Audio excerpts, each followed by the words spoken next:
Bueno, hubo una vez alguien que me dijo que el sonido de un saxo bien tocado es evocador y que muchos pues de los temas que se escuchan te hace que tu mente vuele y que pues incluso recuerde aquellas cuestiones más alejadas de la tierna infancia que nos gustan, sobre todo que nos traen buenos recuerdos. Oiga, de eso se trata, de buscar en los recuerdos aquellas cosas que nos nutren. Hombre, no siempre será de lo bueno, hay veces que hay que hablar también de lo malo para no volverlo a repetir. En este caso, en esta casa en Radio Realejo, desde el punto de vista de esos temas, tenemos a una persona muy pues puesta en ello. Lo demuestra todos los lunes en el primer café, en ese comentario que nos tiene, en ese escrito editorial y también, por supuesto, en este apartado de Sucedió en, vamos a llamarlo así. Andrés Díaz Sosa, muy buenas tardes, caballero. Hola Isidro, muy buenas tardes a todos. Bueno, ¿cómo estamos? Pues muy bien, por aquí con muchas ganas y a ver si este año las cosas empiezan a mejorar y por fin esta tan ansiada vacuna que parece que la cosa va cogiendo un poquito de velocidad, a ver si pronto pues eso, la cantidad de gente vacunada ya sea superior y podamos por lo menos intentar movernos un poquitito más y hacer más cosas en directo y demás, que eso lo echamos en falta, sobre todo aquí en la radio también se echa mucho en falta eso. Sí, dígame usted que sí, porque yo sinceramente lo dije el otro día, incluso en una pequeña editorial y hasta lo reflejé en el Face, porque es que claro, uno se siente un poquito, pues eso, mal por siempre tenerlos a ustedes en la distancia, aunque la gente, la verdad que tengo que agradecer mucho a la audiencia, al contrario, nos ha apoyado, ha seguido y ha sentido cercano a ustedes también, así que de antemano se los agradezco muchísimo. ¿No? Pero ya a ustedes también pedirles pues disculpas porque no podemos todavía recibirlos de forma así puntual, ¿no?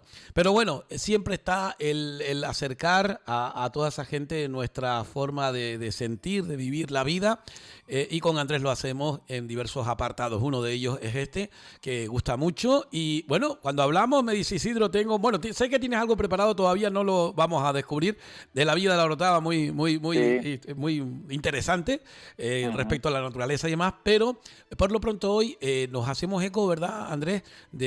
Bueno, hace muy poquito.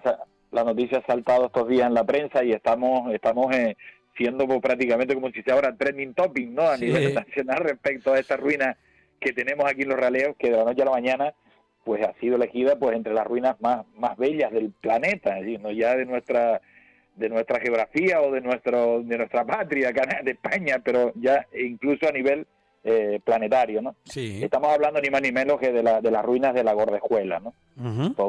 Todos las hemos visto. Digamos, son, yo no sé si yo supongo que tú las habrás pasado, hecho ese famoso senderito que corre pues, por toda la costa, en ese acantilado realejero. Sí, yo era mucho de la Fajana. Entonces, los que somos de la Fajana, los que hemos bajado hasta la playa de la Fajana, sabemos de la cercanía, porque obviamente cuando se podía bajábamos por ahí, por los escalones. Sí. De todas maneras, desde la Fajana la vista es espectacular, porque justamente está sobre la playa, ahí trepada en medio del acantilado. La vista desde esa zona, todas las ruinas de la Gordejuela, es realmente increíble. Yo realmente cuando la vi por primera vez, ¿no? Que yo he hecho varias veces el sendero y yo no sé si a ti o a mucha gente le da esta sensación de que parece de esas ruinas parecen un castillo abandonado, o incluso hay gente que la dice que una mansión encantada. Sobre todo por las dimensiones tan grandes, ¿no? Uh-huh. Y incluso hay otros, yo he visto otra incluso más bonita que dice que la ven como una guarida secreta de un pirata, ¿no? Parece esa sensación de esa casa, porque parece siniestra, todas esas ventanas abiertas, está toda, como vemos, está toda destartalada, ¿no? Pues la sensación es esa, ¿no? Uh-huh. Pero realmente es una imagen bastante, y sobre todo recordemos la imagen de ese chico imprudente aquel que se trepó ahí en las paredes y se hizo pues esas famosas imágenes que dieron la vuelta al mundo y que creo que digamos sirvieron de alguna manera para dar a conocer ese sitio tan pero recóndito. Qué curioso, ¿no? Hubiese sido, tú imagínate que si se hubiese grabado, si hubiese pasado algo, el chico se hubiese matado, lo que sea, la fama hubiese sido otra, ¿no? Pero bueno, quién sabe. Lo que sí está claro es que es un elemento más de la pues costa realejera. Hay que ubicar, por eso para aquellas personas que no sepan, me gustaría ubicarlo, ¿no? Estamos hablando de la costa realejera. El acceso es muy fácil, además hay un sendero que está muy bonito, muy bueno, que puedes acceder desde las entradas por San Pedro, puedes acceder para acá, o puedes incluso acceder también desde la Romántica, ¿no? Hay la entrada al sendero hacia adentro y luego la vista pues la ves enseguida porque es un sitio que se distingue rápidamente, ¿no?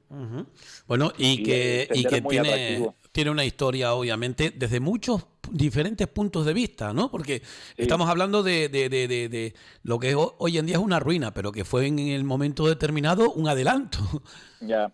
Todo comienza, evidentemente todo comienza porque, y además actualmente se sigue habiendo, en esa zona del acantilado de los Realejos, como tú sabes, y si has bajado la Fajana, lo habrás visto un montón de veces, pues hay muchos nacientes de agua. Sí. Hay varios, algunos incluso todavía hoy en la Rambla de Castro, por ejemplo, abajo en la playa, que yo he accedido varias veces a la playa, incluso te das un baño en el mar y luego te das el bañito de agua dulce para quedarte bien, ¿no? Sí, sí, Entonces sí. ahí hay unas duchas naturales, incluso en el propio Socorro también tenemos unas duchas naturales ahí.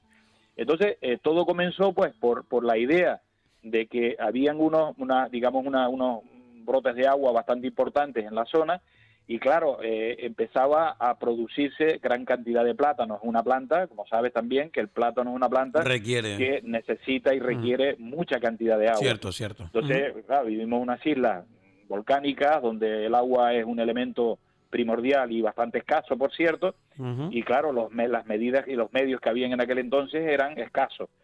Entonces, en aquella zona, pues por eso, por la propia naturaleza, pues había un naciente de agua y la idea fue, pues, a ver de qué manera ese agua la podíamos traer para arriba para poder regar la platanera. Sí. Y esa fue un poco el germen y la idea de...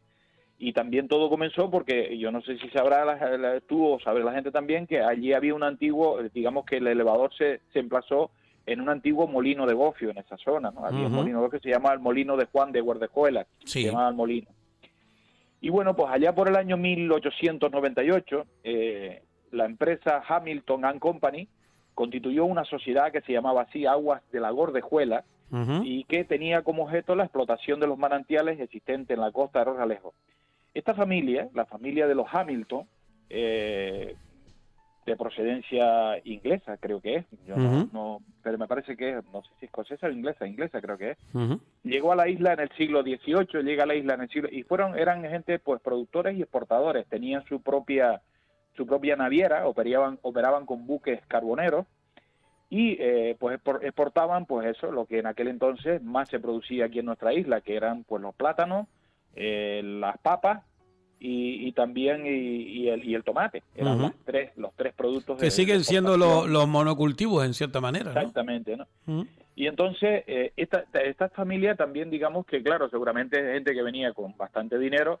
Tengamos en cuenta que esta familia también tuvo que ver porque fueron cofundadoras ni más ni menos que del Club Deportivo Tenerife, del Hotel Taoro, que el otro día estuvimos hablando de él, ¿no? Del Hotel Taoro, y también del Real Club Náutico de Tenerife, ¿no? Es decir, esta gente se codeaban con toda la burguesía de la época y claro, era gente que trajo pues un capital, un realero importante que invirtió aquí en las islas. Bueno, por cierto, un lapsus nada más, que no sé si lo dijimos el otro día o ya estaba la noticia o no, pero sabes que se acaban de parar también de nuevo las obras del Taoro. Sí, igual que las del Parque de San Francisco. Y hoy también decimos de las del Parque de Andrés Lorenzo Cáceres en Inco de los Vinos por discrepancia entre el Cabildo con el Ayuntamiento en cuanto a las obras. Digo, vaya por Dios. Es que no sale una aquí en el norte. Esto sí, es verdad que parece que tenemos todo el día colocándole, como digo, palos en las rueditas. Yo tengo la sensación esa, ¿no? Y mientras, pues ya que hablamos de la costa, ya está aprobado y de urgencia, el nuevo dique para lo que es en Sibajamar, la playa Valle Seco. Vale, pues bueno, aquí da la impresión que vamos, como dices tú, con palos en la rueda y aún así seguimos caminando, amigo. Sí. Pues bueno, ¿qué más nos cuentas? Pues esta gente pues fue la que construyó el elevador de aguas de la Gordejuela.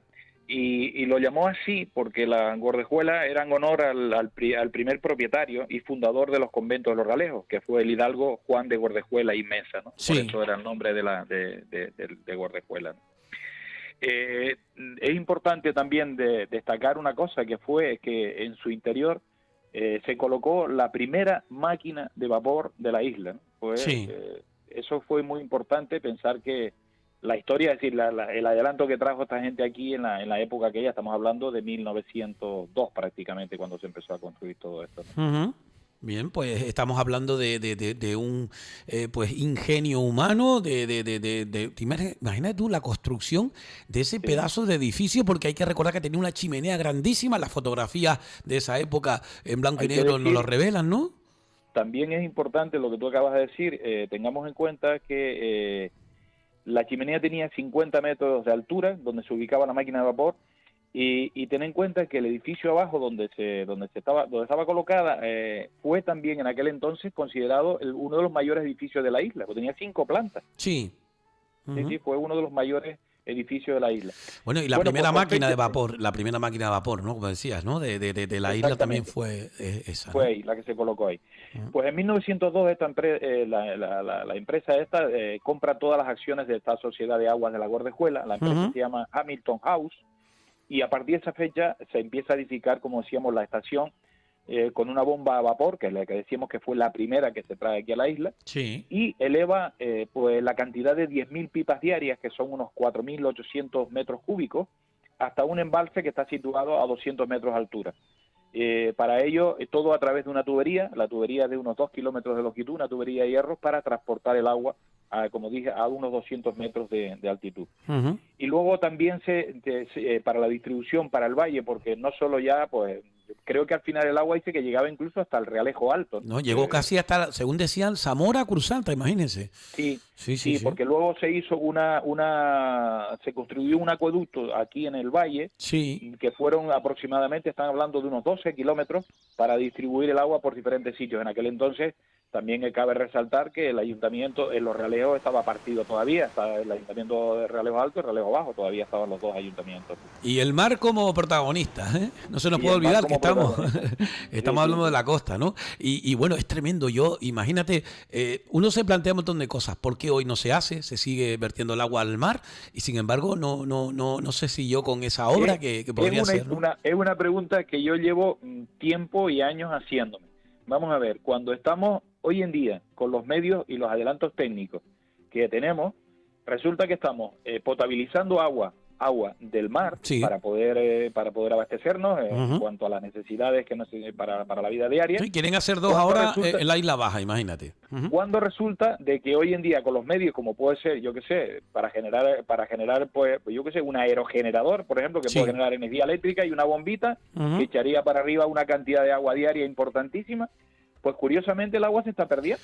Bueno, tú sabes que hay intereses, porque la explotación de las galerías durante un tiempo fue muy popular en cuanto a las acciones, pero hoy en día lo que hay es otra cuestión y el agua es un negocio, como cualquier otro, me imagino. Eso me lo dijo a mí alguien que entiende del tema. Sí, es una pena pensar que allí se está tirando al mar diariamente cientos y cientos de litros de agua, en una isla que tenemos unos recursos acuíferos muy muy limitados. Bueno. Es decir, eso no lo podemos permitir. Yo entiendo de que es un bien que hoy en día es especulativo, con el que se trabaja y que se comercia, ¿no?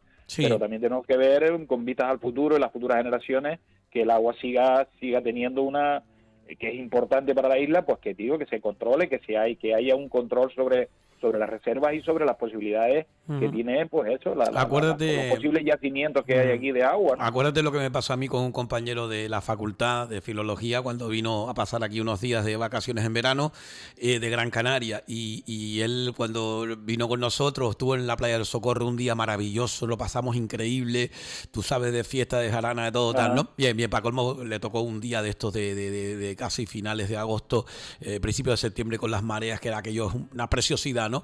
Y él después, hablando con él en los meses venideros y tal, dice, ¿qué tal? ¿Y qué te pareció, Checho? Tal, y dice, a mí me encantó, pero sí tengo que decirte una cosa. Hubo una cosa que me dolió un montón, una cosa que me hizo, la verdad, me sentí mal, ¿no? Llegó un momento que me sentí mal. Dice, cuando vi aquel chorro de agua cayendo, cuando eso incluso estaba todavía la manga de agua de la cueva, ¿eh? Dice, sinceramente, eso en mi tierra es un pecado. Y nosotros tenemos agua, la sacamos de un pozo, un agua de mala calidad, tenemos que tomar agua San Roque, y no es que sea mala, pero bueno, que no es lo mismo que aquí, ¿no? Entonces, claro, qué pena que aquí se esté tirando y allí no haya, ¿no? Entonces, claro, exactamente. Eso es cierto, ¿no? Pues, decir más cosas, que decir que la industria está formada por 2 unidades, digamos, lo que era la instalación, Sí. La primera era un almacén y la casa de los medianeros, y otra casa, eso está en la parte alta. Cuando vamos por el sendero pasamos justamente por delante de esa casa, ¿no? Sí. La casa tenía una chimenea de 50 metros de altura en la que se ubicaba la máquina de vapor, y el otro edificio, que como decíamos antes, que es el más representativo, que es el que está, el han declarado las ruinas esas tan importantes, que fue uno de los mayores de la isla. Digamos que esa obra, la obra fue proyectada y supervisada por un ingeniero militar que se llamaba don José Galván Balaguer, y que junto con León de Torres y León Huerta fue los que hicieron todo el proyecto, hicieron toda y supervisaron toda la obra. Y que en aquel momento el coste total de la instalación superó en perras de aquella época el 1.000.000 de pesetas. Y curiosamente, ese gran desfalco de dinero, ese gran problema de dinero, fue el que ocasionó que la empresa tuviera y pasara por grandes vicisitudes. Sí. A esto le afectó también que el comercio frutero, el comercio de frutas internacional, se vio afectado por guerras y todo esto, y luego y también ellos intentaron en un principio que el agua que estaban ellos extrayendo y subiendo arriba a la parte alta se vendiera parte de la isla, y eso a las autoridades políticas en aquel entonces tampoco lo vieron bien. Eso generó un problema de viabilidad en la empresa, y en el año ya 1910 esta gente, Hamilton House, se la tiene que arrendar a otra empresa que se llamaba Elder and Pfeiffer, y luego ya posteriormente, eso fue en 1910, y luego ya en 1919 se la venden definitivamente a esta empresa. Luego ya pasa a dominio público y empieza pues el deterioro, y ahí el avance tecnológico hace que ya no sea rentable, en fin, y ya empieza un sistema de que aquellos se despreocupan de todo aquello, y empieza pues el abandono paulatino hasta llegar a nuestros días. Andrés, yo sugeriría a aquellos amantes de la historia, que aquí en Los Realejos tenemos a muchos, tenemos a amantes y especialistas en historia, tanto historia del arte como historia. Tenemos a Javier Lima, tenemos también por supuesto a Germán Cabrera, tenemos incluso a David Álvarez, por supuesto a nuestro insigne polígrafo que es Álvaro Hernández Díaz, entre otros, para que puedan, a Chema también, para que puedan indagar en cómo fueron los pasos, porque estoy seguro que estará recogido en documentos oficiales del Ayuntamiento del Realejo Bajo, o incluso después de los Realejos, cómo fue, cómo se deterioró, o qué. Y habrán datos de registro de acciones y de compraventa de acciones, porque claro, esto era una empresa y estaba pues constituida legalmente, y bueno, habrán nombres, habrán datos, y habrá informaciones, y habrán temas económicos, datos históricos que resultarían mucho atractivos para alguien que le guste leer y sobre todo estar enterado de cómo sucedieron todos estos acontecimientos, porque está claro que hoy en día es toda una instalación referente, y bueno, de la noche a la mañana nos hemos visto con una que al final resulta que es un reclamo turístico, ¿no? Porque ahora ya está en todos lados, ¿no? Yo tengo amigos de la península que me han dicho, oye, que Los Realejos, ¿qué es eso de la Gordejuela, no? Y tú dices, pues verdad. Pero ahí está la pregunta del millón, porque sabemos que hay dos posturas enfrentadas, entre comillas, ¿no? Para bien, me refiero. Una que dicen dejarla como está, que es la que bueno, me da la impresión a mí que es la que tiene todavía más apoyo popular. Y después está la otra que dice, oye, ¿y por qué? Mira, hoy hay un artículo que sale hoy, lo pueden ver en el periódico del Día, creo que salió hoy, si no me equivoco, o ayer, de Isidoro Sánchez, hablando precisamente sobre lo que es en sí las ruinas, que por qué no se recuperan, que por qué no se vuelve a techar, por qué no se vuelve, hombre, la chimenea no vas a hacerla de nuevo igual, pero sí por lo menos techar y eso. Hay gente que dice una opinión, ¿tú cuál te decantas? Yo en primer lugar pienso una cosa, y que he oído por ahí también a alguien que dice de hacer un aula abajo de algo, ¿no? Sí. Yo, la infraestructura y el sitio, el paraje, es muy difícil su acceso. Está clarísimo que estamos hablando de un sitio de difícil acceso. Y que era un uso industrial. Claro, llegar allí, hacer allí unas aulas que puedan tener de algo didáctico, yo creo que podría evidentemente resultar algo didáctico, pero dejarla, para mi juicio, evidentemente lo que sí cabría es controlarlas un poquitito. En este momento está todo aquello abierto. Bueno, no tiene ni arcos, ni puertas, ni ventanas. Y tú has visto lo que han hecho, ¿no? Los grafitis. Efectivamente, y la parte interior y luego los grafitis. Y la parte de abajo, la parte más baja, pues el ayuntamiento creo que ha puesto tapiado para que la gente no acceda dentro de las instalaciones. Lo que yo creo que resulta, bajo mi punto de vista, bastante inviable, es restaurar todo aquello. Es decir, estamos hablando de una instalación hecha en aquel entonces con unos medios bastante rudimentarios. Hoy en día entiendo que sería un poquito más fácil, pero aunque así sea, se resultaría bastante complejo restaurar toda la instalación, bajo mi punto de vista. Yo sinceramente hay una cuestión que está clara. El municipio de Los Realejos, igual que el de San Juan de la Rambla y el de la Villa de la Orotava, pues la parte que le toca a la Orotava me refiero, ¿no?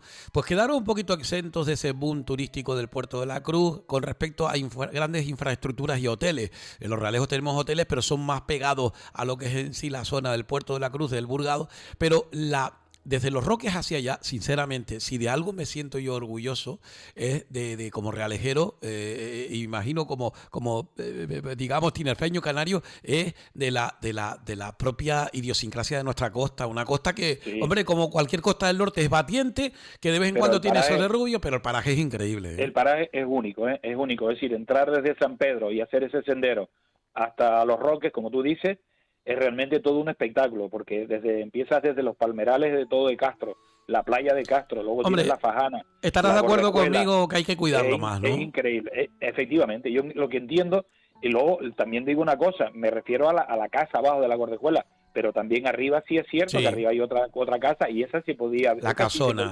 Bueno, se está usando. Se iba a usar como centro como centro. Estamos hablando de lo de, ¿cómo se llama? Verde. Bueno, lo que lleva ahí el tocayo Isidro también. Baeza, que es esa iniciativa de su fundación conjuntamente con el Ayuntamiento de Los Realejos y que está bien, ¿no? Es decir, que ese es un paraje que tenemos que cuidar, mimar, porque, bueno, tiene una historia tremenda, ¿no? En todo el municipio. Y luego tiene la típica flora de toda la zona, desde las Tabaibales hasta los Cardones, en fin, y la verdad que pasear por ese sendero es toda una auténtica, una delicia, una delicia pasear por ese sendero. Bueno, pues para uno, como digo, podría ser recuperada, para otro, pues dejarla como está, mantenerla y sobre todo darle el carácter de espacio. Hay veces que la arruga es bella, dice el dicho, ¿no? Sí. Pues en este caso las arrugas de la arquitectura, hombre, no es lo mismo y no es comparativo lo que sucede en Gordejuela con lo que sucede, por ejemplo, en la Gorborana. No, entonces no se puede decir, igual que la casa de Viriclavijo, igual que otras casas antiguas, los molinos en el Arriesgo Bajo. La del poeta. Sí, la de Agustín Espinosa. Hombre, eso hay que recuperarlo.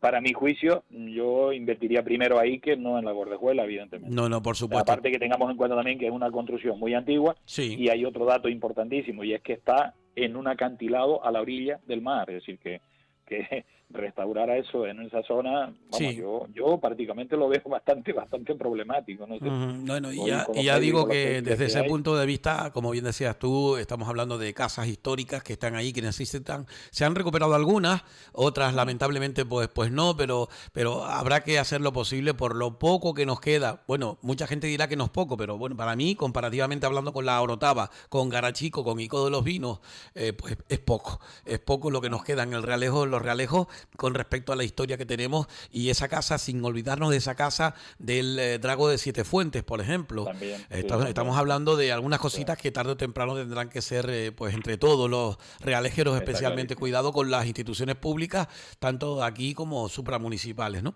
Pero bueno, aparecemos en el mapa, como dice el otro. Exactamente, ¿no? Y sobre todo, te digo, se ha convertido en todo un reclamo turístico de la isla. Estamos hablando de que ya hay gente que está preguntando dónde está lo de la Gordejuela. Bueno, y eso hace unos meses era impensable, ¿no?